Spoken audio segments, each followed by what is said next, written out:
என்ன பேசப்படுது? தமிழ்நாட்டின் முதலமைச்சர் மாண்புமிகு விஜய் அவர்கள் கர்நாடக முதல்வர் சிவகுமாரை சென்று 3ஆம் தேதி சந்திக்கிறதா இருக்குது. அப்ப அவர் ஒரே வார்த்தையில நீங்க வர வேண்டாம், இங்கே வர பிரச்சனை கலவரம் என்றால் அதுக்கு நான் பொறுப்பேற்க முடியாதுன்றாரு. இவர் போகல, அவ்வளவுதான். அந்த நேரத்தில் கேரளாவில் பெருமழை, அங்கே வயநாடு வழியே, அங்கதான் கபினி அணைக்கு தண்ணி வருது, அங்க வயநாடு வழியே பெரும் வெள்ளம், அங்க வந்து கபினி நிறையும் போது அதன் வழியாக அது திறக்கப்பட்டு காவிரி நிறையுது. கர்நாடகாவில் மழை,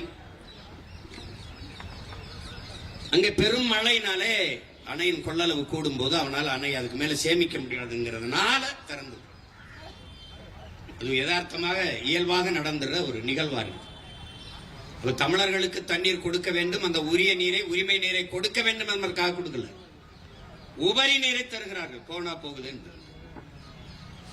ஆனால் இங்கே இருக்கிற பெருமக்கள், முதல்வர் அவர்கள் கடவுளின் குழந்தை, அதனாலே அங்கே மழை பெய்து இங்கே தண்ணி திறக்கப்பட்டது. கடவுளின் குழந்தை இருக்கிற ஊர்ல பெய்யாம இது கர்நாடகாவில் பெய்யுது, கேரளாவில் பெய்யுது.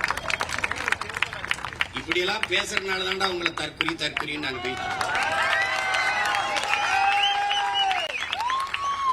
ஏதோ நாங்க ஏதோ தற்கொலைன்னு சும்மா போற போக்குள்ள சொல்லல, ஆய்ந்து உணர்ந்து அறிந்து தெளிந்து ஒரு மீன்வளத்துறை அமைச்சர் ஸ்ரீநாத் அவர்களிடத்துல தூத்துக்குடியில துறைமுகத்து விரிவாக்கத்தை பத்தி பேசுறாங்களே, விரிவாக்கம் செய்ய போறீங்களா, உங்க கருத்து என்னன்னு? நான் திருச்செந்தூர் இருக்கேன், அந்த கேள்வியை தூத்துக்குடியில வந்து கேளுங்க.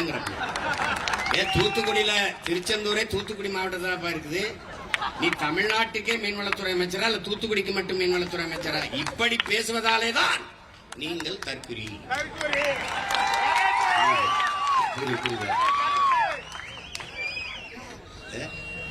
நிதி அமைச்சர் நிதிநிலை அறிக்கை படிக்கிறாரு.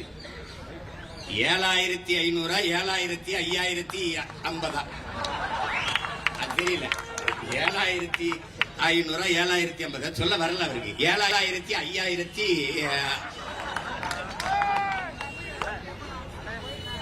அப்புறம் அது 8900 அது வரல. 8000 என்னவோ ஒன்னு ரெண்டு ஒழுங்கா படிக்காதவங்க எல்லாம் நிதியமைச்சரா போட்டு நாங்க என்ன நினைச்சுக்கிட்டோம், இங்க பாரு உங்க உலகத்துலடா கணித மேதை ராமானுஜம் பிறந்த நாட்டுல அவன் கூட்டத்துக்கு இல்ல ஒன்னு ரெண்டு ஒழுங்கா தெரியாதவங்க நிதியமைச்சர் ஆயிட்டான். என்னன்ப என எழுத்தன்பை இவ்விரண்டும் கண்ணன்ப வாழும் உயிருக்குங்கிறான் வள்ளுவ பெருமகனார். ஏன் எழுத்து வருவதற்கு முன்பே என்னை கண்டுபிடித்தவன் என் இன மக்கள் என்பது